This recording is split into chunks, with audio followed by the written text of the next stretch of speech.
Okay, let's start the free particle. So I'll try to describe free particle classically first, and then we'll address this question quantum mechanically. So in classical mechanics, a particle is known by its mass and then its position coordinate and then its velocity. So m, x and x dot, this is how you describe a, a classical free particle. But if you assume canonical conjugate variable, then basically it's momentum, position coordinate, and of course you have to give the mass, otherwise the kinetic energy is not fully determined because it's p square over twice m. Now what is free particle? If you consider one single particle and there is nothing means not even another particle but no interaction. So there is no potential energy. So free particle means, just a moment. So for free particle, the potential energy, that means Vx, equals to 0. So there is no interaction. This implies no interaction. Now for a single particle, then it has only kinetic energy, which is written by T, which is basically half m x dot square. And if you have more than one particle, let's say n such particles, then you can have all these n different particle, but you can assume there is no interaction. I mean, I don't know if you have studied in high school or not the thermal physics, kinetic theory of gases. If not, probably either in chemistry or in one of the physics course you will learn it, that when you have many particles, let's say this dot, this dot, this dot, this dot, if the distance between these particles are basically more than the interaction length, then you can assume them as free particle.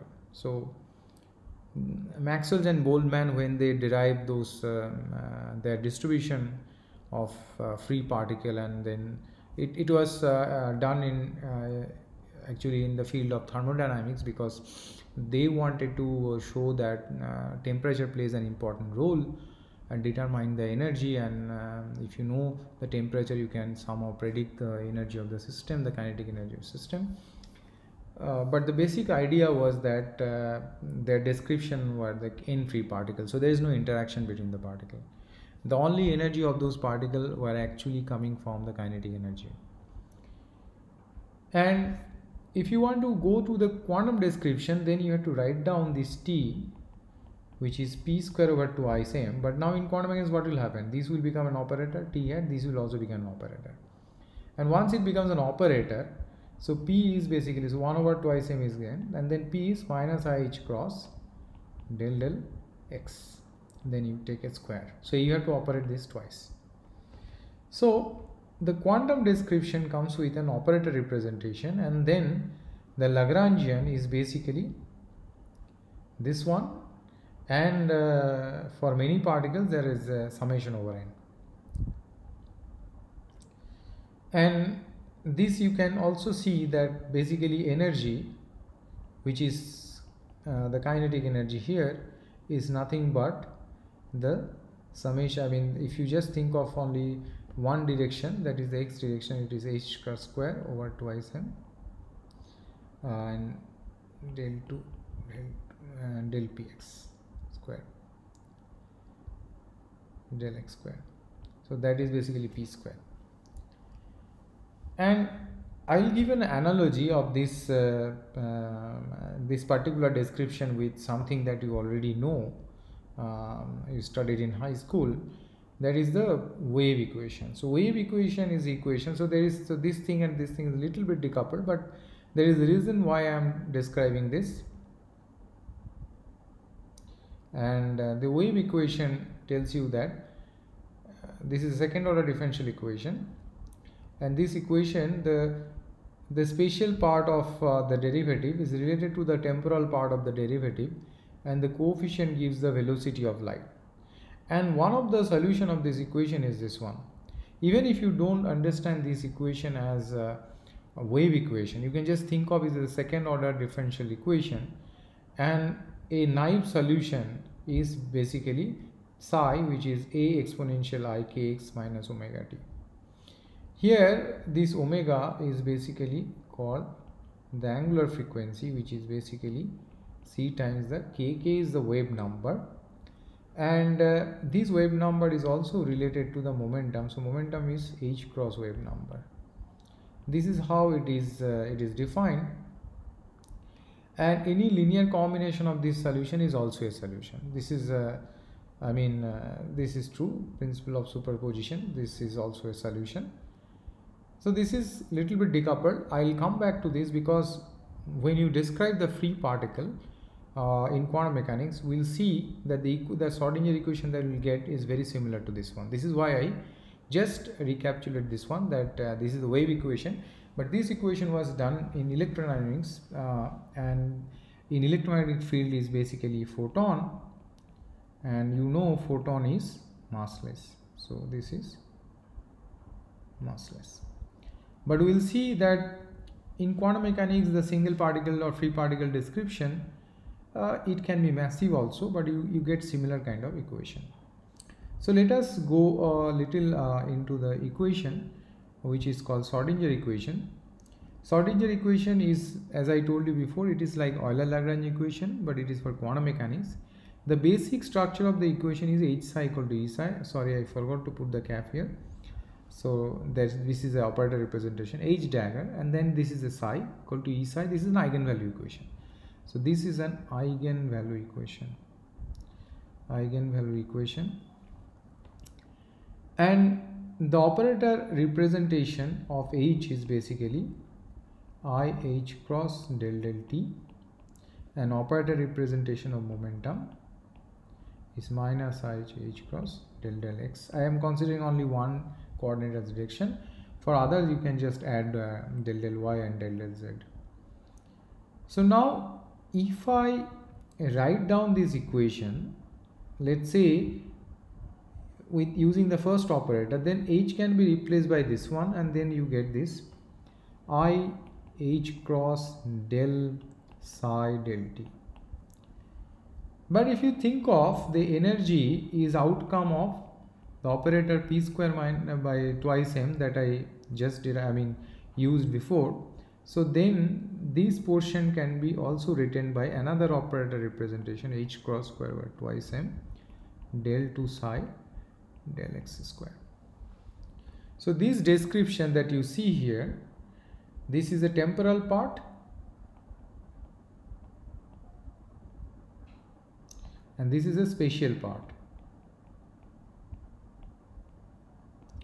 and these two parts should be equal to E psi, that is the outcome.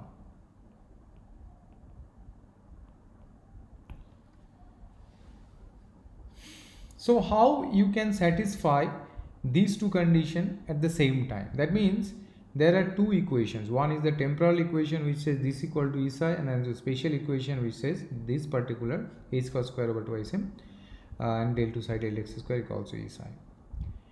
And there is no potential here, so Vx equal to 0. So this is why you can do that, because this is basically the kinetic energy, this particular thing, p square over 2 m. And in order to solve that, we can assume the separation of variables. So basically what separation of variables does is that, and you can do it for the conservative system. We will in quantum mechanics class you can deal with conservative system in more detail, but here basically we assume that this psi and xt, which is a double variable function, can be expressed as a product function. So psi x only function of x, and t, capital T small t, is the only function of t, and this is true for conservative system. And then if you can substitute this in this equation 25 and divide by the psi, then what you get? You get I cross, I think there is something wrong here. This should be dt. Sorry for the typo, I have to correct it. dt over, I mean the d capital T over small d small t, and then minus h cross square twice m 1 over psi. And so this is the spatial psi.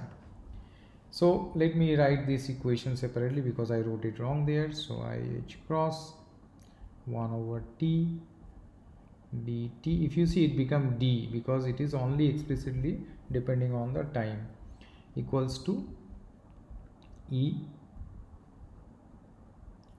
and then the solution of this equation will come like this.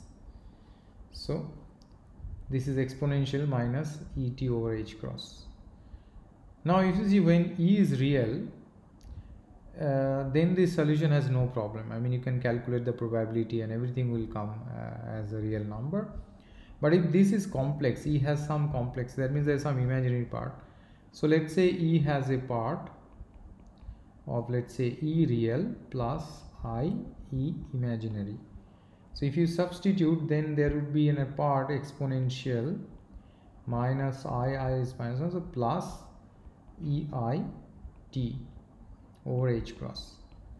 So then if ei is positive, then at t goes to plus infinity, this will blow up.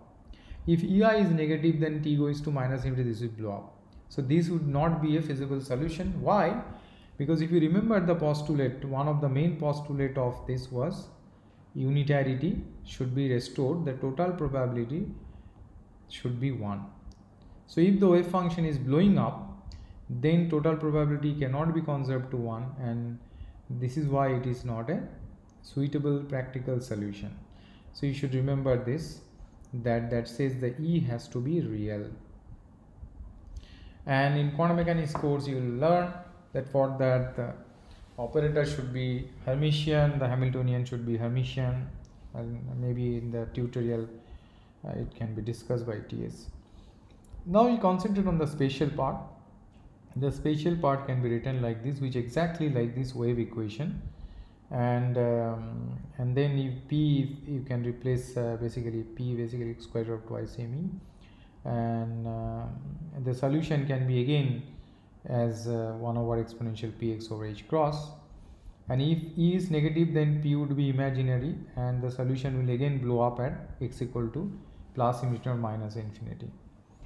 So if both, I mean, if you demand that E should be real and positive, and P can take any real value between plus infinity and minus infinity. So E should be real as well as E should be positive, because if is negative, then basically the P that you are getting now, that will again have imaginary component. So from the first condition I got E equal to real, from the second condition I got E real as well as positive. So then the total solution can be written like this. Now if you go back to my first assumption of this solution, which was like this. So this was from the analogy of the wave equation, that this is the solution. And I mean in high school you have solved this in mathematics, not even high school, I think it was derivatives maybe in high school only.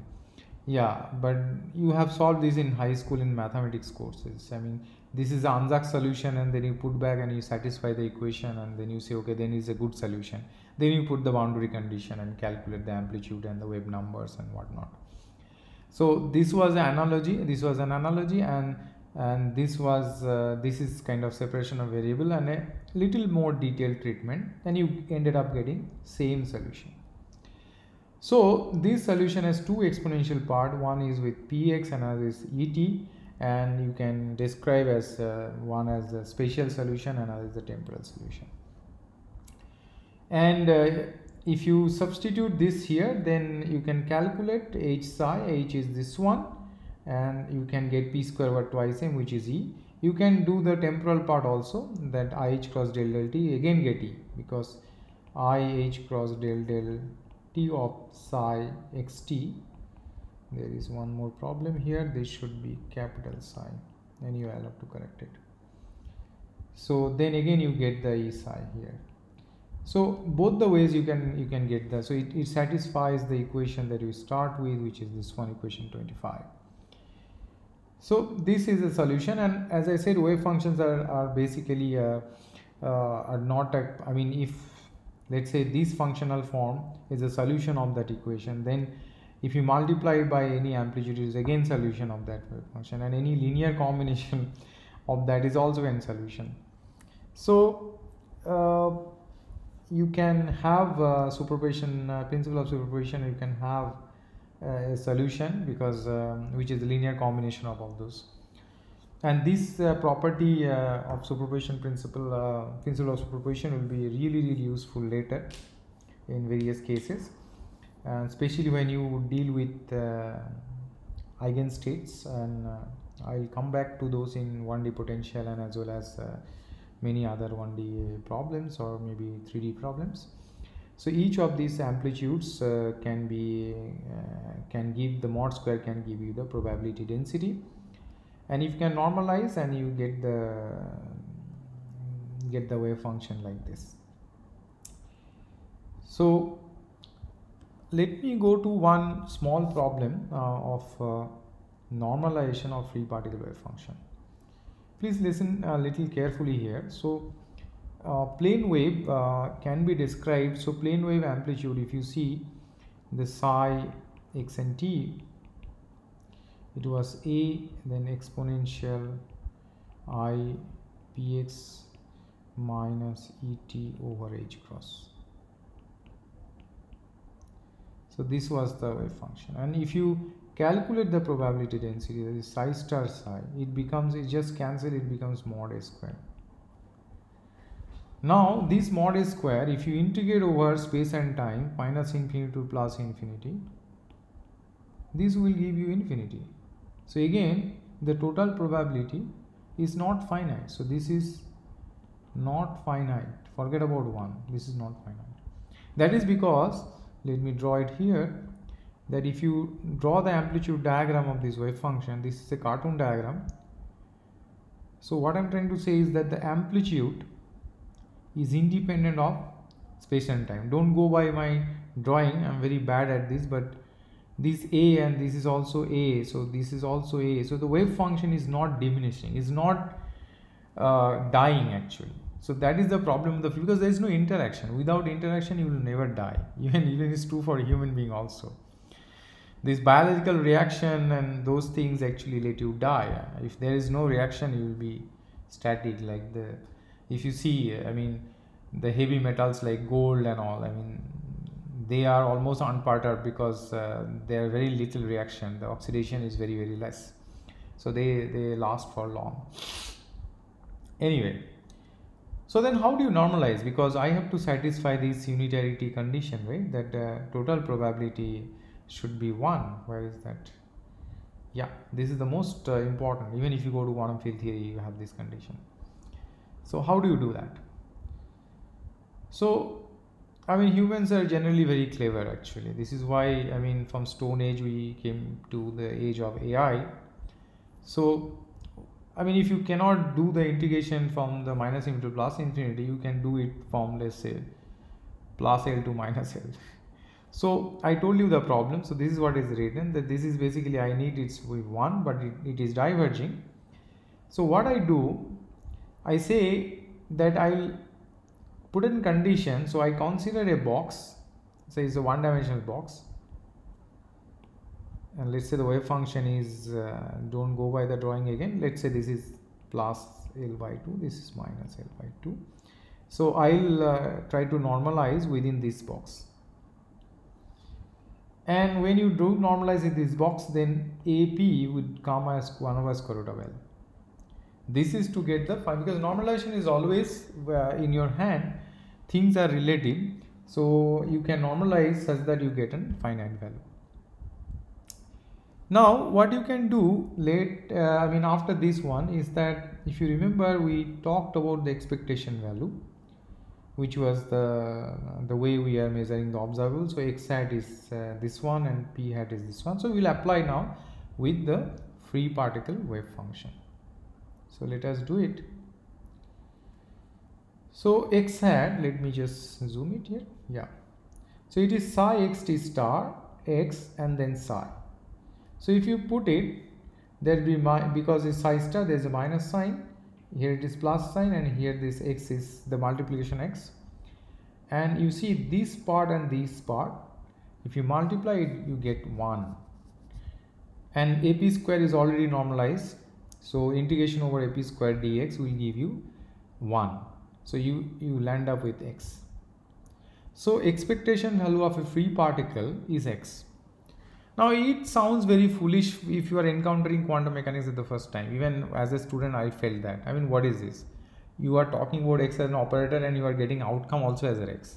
But remember, this operator, this is a notation. You can give it any damn notation, but this is the value x. This you are measuring. If you go to, nowadays you order everything online in Amazon or something. But when I was a kid, people used to still use tailor, and they go to buy the fabric, and there was a meter length, and people ask, okay, I need 5 meter of cloth or fabric, and they will measure it and then they give it. So that measuring rod is basically an operator, and they are operating in 5 times. They used to use this, fold it, and then you want 5 meter, they'll give 5 meter clothes. So the outcome was 5 meter, but they are using an operator there also. So as I said, every operator in quantum mechanics has an experiment, and the result is basically the eigenvalue. So remember that. So this is a real number. So this is a real number. This is an operator. Oops, I cannot write in iPad actually. Anyway, my handwriting is bad, but now it becomes like very, I don't know, it's like ants running. Very sorry for that. Now let's try to derive the expectation value of momentum. So momentum can be replaced by IH cross del del x. Remember, these are operator. Operator basically acts on right. It is just, think of like a matrix as a representation operator. It cannot act left unless you have given a sign. If you go to quantum field theory, there are operators like, it has double arrow. It means it is acting both way and there is a sign involved. Let's not confuse with that one. You don't, yeah, for you operator will act on the right. So when you take the derivative of this one, you remember there was px. So this p will come down, and again this exponential will remain exponential, so they will multiply, and again you will get 1, and AP square is normalized to 1, so you get p. So this is happening because it's free particle. It is not interacting with anything. So outcome is basically starting. So whatever is the wave function momentum you are getting, and but if you have some different kind of interaction, you get a different outcome. Yeah, so I have given you 2 small exercises here. See, all the exercises I try to write in blue. I am planning to cut and paste and send it separately, but if I can't, please go through it and solve it. These are your exercises. So we'll discuss on first week of January all the exercises. So here I have given 2 small problems. Find out the energy expectation value of a free particle. I think I've already done one part of it, so it is very trivial.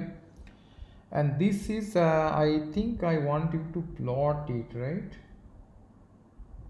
Let me see. So I asked to calculate the probability density, which is trivial, of this Gaussian wave function. Then I asked to calculate the expectation of the x and p, and evaluate the amplitude for momentum space. Okay, inverse Fourier transformation. Yeah, please try it. It is very important.